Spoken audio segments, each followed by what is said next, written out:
NTSC 2016 സാറ്റ് സെക്ഷനിലെ physics ചോദ്യങ്ങളാണ് നമ്മൾ ഈ ക്ലാസ്സിൽ ഡിസ്കസ് ചെയ്യുന്നത്. ടി സമയ ഇടവേളയിൽ ഒരു വസ്തുവിൻ്റെ ശരാശരി ത്വരണം കണക്കാക്കുന്നത് ഏതു ഗ്രാഫിൻ്റെ ചെരിവിൽ നിന്നാണ്? The average acceleration of a body during the time interval t is given by the slope of its velocity speed graph പ്രവേഗ വേഗത ഗ്രാഫ്, വെലോസിറ്റി ടൈം ഗ്രാഫ് പ്രവേഗ സമയ ഗ്രാഫ്, സ്പീഡ് ടൈം ഗ്രാഫ് വേഗത സമയ ഗ്രാഫ്, വെലോസിറ്റി ഡിസ്പ്ലേസ്മെൻറ്റ് ഗ്രാഫ് വേഗത സ്ഥാനാന്തര graph.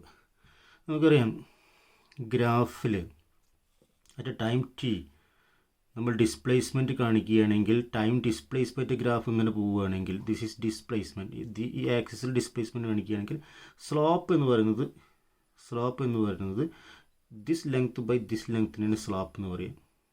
ഈ length എന്ന് പറയുമ്പോൾ this length is correspond displacement and this length is correspond time. അപ്പോൾ displacement by time, ഈ സ്ലോപ്പ് തരുന്നത് എപ്പോഴും വെലോസിറ്റി ആയിരിക്കും. അതായത്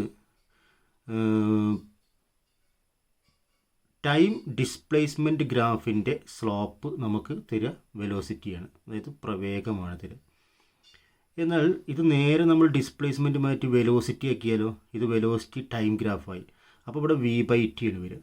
v/t ആണ് ആക്സലറേഷൻ. വെലോസിറ്റി ടൈം ഗ്രാഫിൻ്റെ സ്ലോപ്പാണ് ആക്സലറേഷൻ തരിക.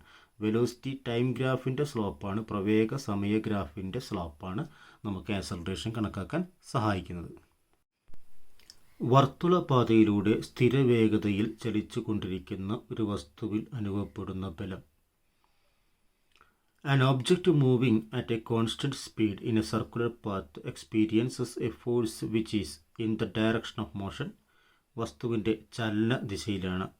Outward and at 45 degree to the direction of motion. ചലനപാതയ്ക്ക് 45 ഡിഗ്രി കോണിൽ പുറത്തേക്കാണ്.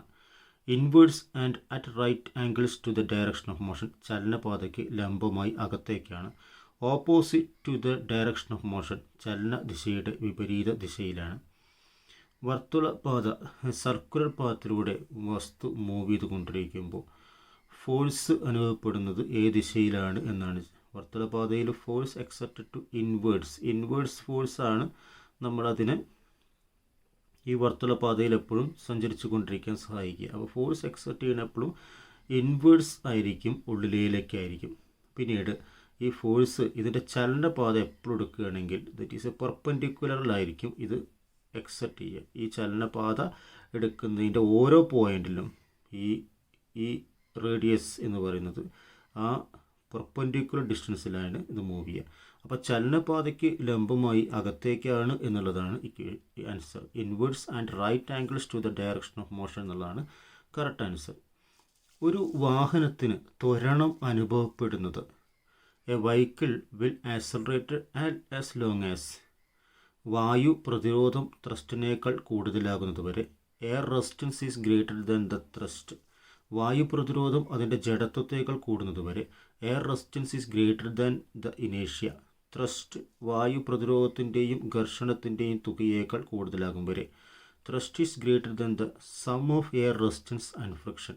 ഘർഷണം ത്രസ്റ്റിനേക്കാൾ കൂടുതലാകും വരെ. Friction is greater than thrust. അപ്പോൾ കറക്റ്റ് ആൻസർ ത്രസ്റ്റ് എന്ന് പറയുന്നത് വായു പ്രതിരോധത്തിൻ്റെയും ഘർഷണത്തിൻ്റെയും തുകയേക്കാൾ കൂടുതലാകുന്നത് വരെ എന്നുള്ളതാണ് കറക്റ്റ് ആൻസർ. അടുത്ത ക്വസ്റ്റ്യൻ, താഴെ പറയുന്നവയിൽ ശരിയായ പ്രസ്താവന ഏത് എന്നാണ് ചോദ്യം. Which of the following statement is correct? The force acting on an object is equivalent to. ഒരു വസ്തുവിൽ അനുഭവപ്പെടുന്ന ബലം ഡാഷിന് തുല്യമാണ് അതിൻ്റെ ആക്ക വ്യത്യാസത്തോട് തുല്യമാണോ? In change of momentum. അതിന് ഒരു സെക്കൻഡിൽ ലഭിക്കുന്ന ആവേഗത്തോട്. The impulse it receive per second. അതിന് ഒരു സെക്കൻഡിൽ ലഭിക്കുന്ന ഊർജത്തോട്. The energy gains per second. അതിൻ്റെ ഒരു മീറ്ററിലുണ്ടാകുന്ന ത്വരണത്തോട്. The acceleration per metre. Correct answer അതിന് ഒരു സെക്കൻഡിൽ ലഭിക്കുന്ന ആവേഗത്തോട് എന്നുള്ളതാണ് correct answer. The impulse is receive per second എന്നുള്ളതാണ് ഇതിൻ്റെ കറക്റ്റ് ആൻസർ. അടുത്ത ചോദ്യം, 36,000 കിലോമീറ്റർ ഉയരത്തിൽ 500 കിലോഗ്രാം മാസുള്ള ഒരു ഉപഗ്രഹത്തിൽ ഗുരുത്വാകർഷണ ബലം ചെയ്യുന്ന പ്രവൃത്തി ഡാഷാണ്. Work done by the force of gravity on a satellite of 500 kilogram at a height 36,000 kilometre is. ഈ ക്വസ്റ്റ്യൻ നമ്മൾ ആദ്യം പറഞ്ഞ ഇക്വേഷനുമായിട്ട് സർക്കുലർ മോഷനുമായി ബന്ധപ്പെട്ട ഇക്വേഷനാണ്. നമ്മൾ പറഞ്ഞിട്ടുണ്ട് ഫോഴ്സ് എക്സെർട്ട് ചെയ്യുന്നത് ഈ ഡയറക്ഷനിലായിരിക്കും ആൻഡ് ഇത് പെർപെൻഡിക്കുലർ ആയിരിക്കും, ഡിസ്പ്ലേസ്മെൻറ്റിന് പെർപെൻഡിക്കുലർ ആയിരിക്കും, ഇൻവേഴ്സ് ആയിരിക്കും നമ്മൾ പറഞ്ഞു. ആൻഡ് വർക്കിൻ്റെ ഇക്വേഷൻ, ഈ വെക്റ്റർ ക്വാണ്ടിറ്റിയിൽ വർക്കിൻ്റെ ഇക്വേഷൻ എഫ് ഇൻറ്റു ഡി ആണ്. F into D that is F dot D എന്നാണ് നമ്മളത് വെക്റ്ററിൽ പറയുമ്പോൾ. എഫ് ഡോട്ട് ഡി, രണ്ട് വെക്റ്റർ ക്വാണ്ടിറ്റി പറയുമ്പോൾ you can return F dot D. F dot ഡിൻ്റെ പ്രോഡക്റ്റ് എപ്പോഴും 0 ആയിരിക്കും if angle between them is 90 degree. F dot D angle between them 90 degree ആകുമ്പോൾ F dot D is equal to 0. Therefore total work done in this case is 0 എന്ന് നമുക്ക് 0 joule എന്നുള്ളതാണ് correct answer. പൂർണ്ണമായി ജലത്തിൽ നിമഗ്നമായിരിക്കുന്ന 10 centimetre വശങ്ങളുള്ള ഒരു ക്യൂബിൽ അനുഭവപ്പെടുന്ന പ്ലവക്ഷമബലം എന്താണ് എന്ന ചോദ്യം. Upthrust of water acting on a wooden cube of side 10 centimetre immersed completely in water. Density of water is given 1000 kilogram per metre cube and g is given 10 metre per second square. Discuss ചെയ്യുന്നത് നമ്മൾ അപ്ത്രസ്റ്റ് ഫോഴ്സാണ്, അതായത് പ്ലവക്ഷമ ബലം, ബൊയൻറ്റ് force എന്ന് പറയും നമ്മൾ. ബൊയൻറ്റ് ഫോഴ്സിൻ്റെ equation that is equal to the force exerted by the liquid, that is equation is equal to volume എന്താണോ പാർട്ടിക്കിളുടെ volume into density of the liquid, അത് ഏത് ലിക്വിഡിലാണ് ഇമ്മൻസ് ചെയ്തിരിക്കുന്നത് ആ density of liquid and into G that is acceleration due to gravity. ഈ value കൊടുത്തു കഴിഞ്ഞാൽ ദറ്റ് ഈസ് ഈക്വൽ ടു, ഈ volume is equal to 10 centimetre ആണ് സൈഡ്. അപ്പോൾ ക്യൂബ് ആകുമ്പോൾ 10 സെൻറ്റിമീറ്റർ ഇൻറ്റു ഇത് ഹോൾ ക്യൂബ് വരും, 10 centimetre the whole cube into density is given. Density ഇവിടെ തന്നിട്ടുണ്ട്, എത്ര 1000 കിലോഗ്രാം പെർ മീറ്റർ സ്ക്വയർ ആണ്, മീറ്റർ ക്യൂബാണ്. 1000 കിലോഗ്രാം പെർ മീറ്റർ ക്യൂബ് എന്ന് എഴുതാം. Into acceleration is given here. ഇവിടെ ആക്സലറേഷൻ തന്നത് 10 മീറ്റർ പെർ സെക്കൻഡ് സ്ക്വയർ ആണ്, 10 മീറ്റർ പെർ സെക്കൻഡ് സ്ക്വയർ. ഇത്രയും വാല്യൂ ഇവിടെ തന്നിട്ടുണ്ട്. Then the force is expressed as in Newton. Force express ചെയ്ത് ന്യൂട്ടൺ ആണ്. നമുക്കറിയാം force second law of motion force പറയുന്നുണ്ട് മാസ് ഇൻറ്റു ആക്സലറേഷൻ ആണ്. മാസിൻ്റെ യൂണിറ്റ് നമുക്കറിയാം കിലോഗ്രാം ആണ്. ആക്സലറേഷൻ്റെ unit metre per second square ആണ്. Then total kilogram metre per second square എന്നുള്ള യൂണിറ്റാണ് നമ്മൾ ടോട്ടൽ ന്യൂട്ടൺ എന്നുള്ള യൂണിറ്റായിട്ട് എക്സ്പ്രസ് ചെയ്യണം. അപ്പോൾ kilogram metre per second square എന്നുള്ള യൂണിറ്റ് ന്യൂട്ടൺ ആണ്. അപ്പോൾ ഇതിൽ kilogram metre per second square എന്നുള്ള യൂണിറ്റിന് നമ്മളൊന്നും ചെയ്യേണ്ട, ഈ കിലോഗ്രാമിന് നമ്മൾ ട്രാൻസ്ഫർ ചെയ്യേണ്ട, ഈ മീറ്റർ പെർ സെക്കൻഡ് സ്ക്വയറിന് നമ്മൾ ട്രാൻസ്ഫർ ചെയ്യേണ്ട, അത് ന്യൂട്ടൺ ആയിട്ട് എക്സ്പ്രസ് ചെയ്ത് കിലോഗ്രാമും മീറ്റർ പെർ സെക്കൻഡ് സ്ക്വയറും ഞാൻ ഇനി എഴുതുന്നില്ല. ഈ യൂണിറ്റ് നമ്മൾ ന്യൂട്ടൺ ആയിട്ട് കൺവേർട്ട് ചെയ്തു. ഇത് നമ്മൾ കൺവേർട്ട് ചെയ്യണം. 10 സെൻറ്റിമീറ്റർ ക്യൂബ് എന്ന് പറയുമ്പോൾ എന്ത് വരും? അപ്പോൾ 10 ഇൻറ്റു 10 അല്ലേ, 3 10 സെൻറ്റിമീറ്റർ ക്യൂബ് വരും. ഇൻറ്റു ഇവിടെ നമുക്ക് 1000 ഉണ്ട്, ഈ 1000 നമുക്ക് 1000 തന്നെ എഴുതാം. ഇൻറ്റു ഈ യൂണിറ്റ് ഞാൻ എഴുതുന്നില്ല, ഇത് രണ്ടും കൂടി ന്യൂട്ടൺ ആക്കിയിട്ടുണ്ട്. പെർ മീറ്റർ ക്യൂബ് ഉണ്ട്, അപ്പം പെർ മീറ്റർ ക്യൂബ് കൂടെ എഴുതണം. മീറ്റർ ക്യൂബ് ഇൻറ്റു ഇവിടെ എന്തുണ്ട്, ഒരു 10 കൂടി ഉണ്ട്. അത്രയായി. നമ്മൾ ഈ സെൻറ്റിമീറ്റർ ക്യൂബും മീറ്റർ ക്യൂബും കൂടി ക്യാൻസൽ ചെയ്യണം. സെൻറ്റിമീറ്റർ ക്യൂബും മീറ്റർ ക്യൂബും ക്യാൻസൽ ചെയ്യാൻ നമ്മൾ എന്ത് ചെയ്യാം, നമ്മൾ ഇതിനെ 1000 ആയല്ലോ, 1000 ആയി. ഇൻറ്റു സെൻറ്റിമീറ്റർ ക്യൂബിനെ നമുക്ക് മീറ്റർ ക്യൂബിക്ക് ആക്കാം. ഓരോ സെൻറ്റിമീറ്ററിനെയും മീറ്റർ ക്യൂബിക്ക് ആക്കണം. ഓരോ സെൻറ്റിമീറ്ററിനെയും മീറ്റർ ക്യൂബിലേക്ക് ആക്കണമെങ്കിൽ എന്ത് ചെയ്യണം, ബൈ 100. ഇപ്പോൾ ഒരു സെൻറ്റിമീറ്റർ മീറ്റർ ക്യൂബായി, ഇപ്പോൾ മീറ്ററിക്കായി. അടുത്ത സെൻറ്റിമീറ്റർ മീറ്ററിക്ക് ആക്കണം, അടുത്ത സെൻറ്റിമീറ്ററും മീറ്ററിക്ക് ആക്കണം. സെൻറ്റിമീറ്റർ ക്യൂബ് എന്നുള്ളത് എന്തായി മാറി, മീറ്റർ ക്യൂബായി മാറി. ഇൻറ്റു 1000 ഇൻറ്റു 10 ഉണ്ട് ഇവിടെ, ഇൻറ്റു 1000 ഇൻറ്റു 10 ഉണ്ട് ഇവിടെ. പെർ എന്തുണ്ട്, മീറ്റർ ക്യൂബ് ഉണ്ട്. പെർ മീറ്റർ ക്യൂബ് ഉണ്ട് ഇവിടെ, മീറ്റർ ക്യൂബ്. അപ്പോൾ ഈ പെർ മീറ്റർ ക്യൂബും ക്യാൻസൽ ചെയ്തു. അപ്പോൾ മുകളിൽ 3 6 1 7 സീറോസ് ഉണ്ട്. ഇവിടെ 2 2 4 2 6 സീറോ. അപ്പോൾ ഇത് ക്യാൻസൽ ചെയ്യുമ്പോൾ എന്ത് കിട്ടും, യു ഗെറ്റ് 10 കിട്ടും. 10. പിന്നെ ബാക്കിയുള്ള newton kilogram metre per second സ്ക്വയറിന് നമ്മൾ ന്യൂട്ടൺ ആയിട്ട് ആൻസർ ചെയ്തു. അപ്പോൾ 10 ന്യൂട്ടൺ എന്നുള്ള ആൻസർ കിട്ടും.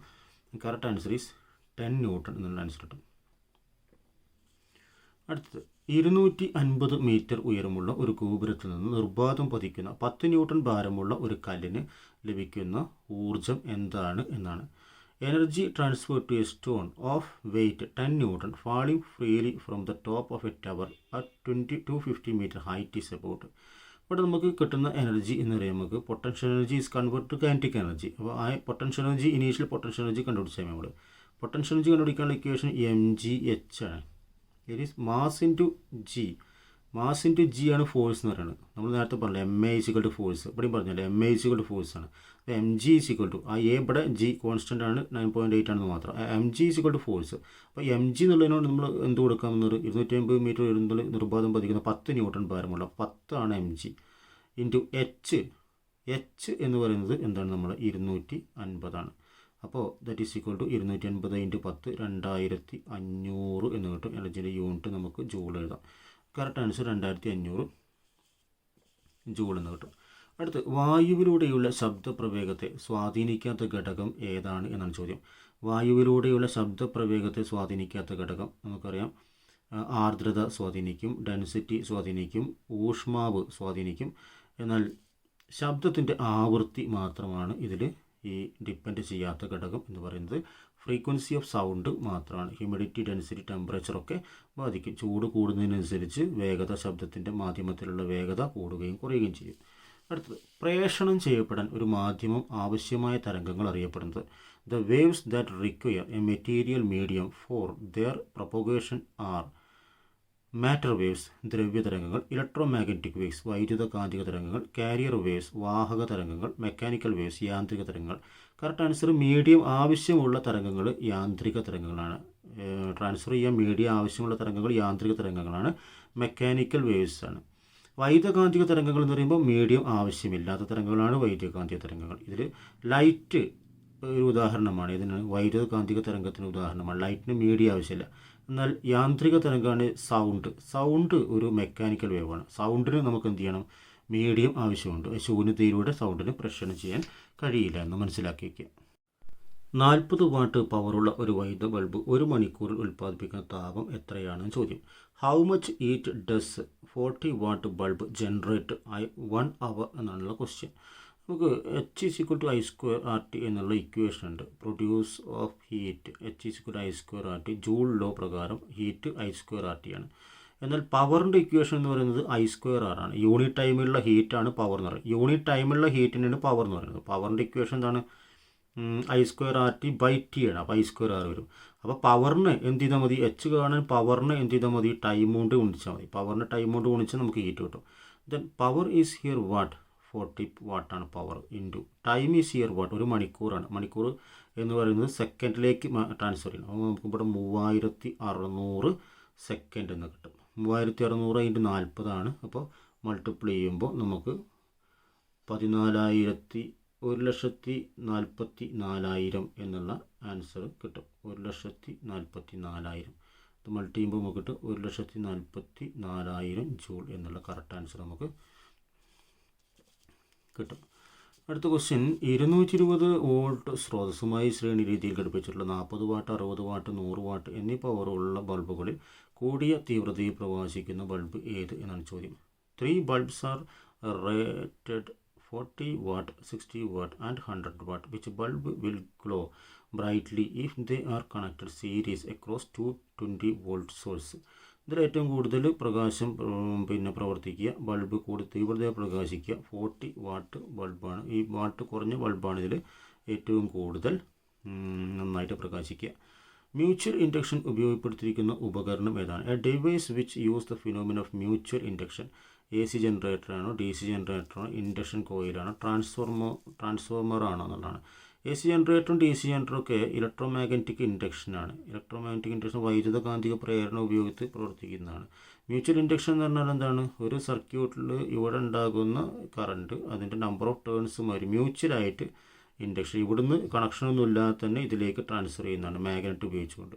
അതിനാണ് മ്യൂച്വൽ ഇൻഡക്ഷൻ എന്നുള്ള പ്രോസസ്സ് ഉപയോഗപ്പെടുത്തിക്കുന്നത്. നമ്മൾ ഉപകരണം കണ്ട മനസ്സിലാവും. ദറ്റ് ഈസ് ട്രാൻസ്ഫോമറിലാണ് നമ്മൾ ഇത് ഉപയോഗപ്പെടുത്തിയിരിക്കുന്നത്. ചോദ്യം Indian regional navigation satellite system IRNSS ഇതിലുള്ള ഉപഗ്രഹങ്ങളുടെ എണ്ണം എത്ര എന്നുള്ളതാണ് ചോദ്യം. 7 ഉപഗ്രഹങ്ങളാണ് IRNSS എന്നുള്ള ഇന്ത്യൻ റീജിയണൽ നാവിഗേഷൻ സാറ്റലൈറ്റ് സിസ്റ്റത്തിലേക്ക് ഉള്ളത്. അപ്പോൾ ഈ ക്ലാസ് ഇഷ്ടപ്പെട്ടുവെങ്കിൽ നിങ്ങൾ ലൈക്ക് ചെയ്യുക, ഷെയർ ചെയ്യുക, കമൻറ്റ് ചെയ്യുക, ചാനൽ സബ്സ്ക്രൈബ് ചെയ്യുക. നമുക്ക് അടുത്ത ക്ലാസ്സിൽ കാണാം. കൂടുതൽ വീഡിയോയ്ക്ക് വേണ്ടി പ്ലേലിസ്റ്റ് നമ്മുടെ NTSCൻ്റെ പ്ലേലിസ്റ്റ് ഇവിടെ കാണാം. അത് നോക്കിക്കൊണ്ട് നിങ്ങൾ കൂടുതൽ വീഡിയോ കാണുക.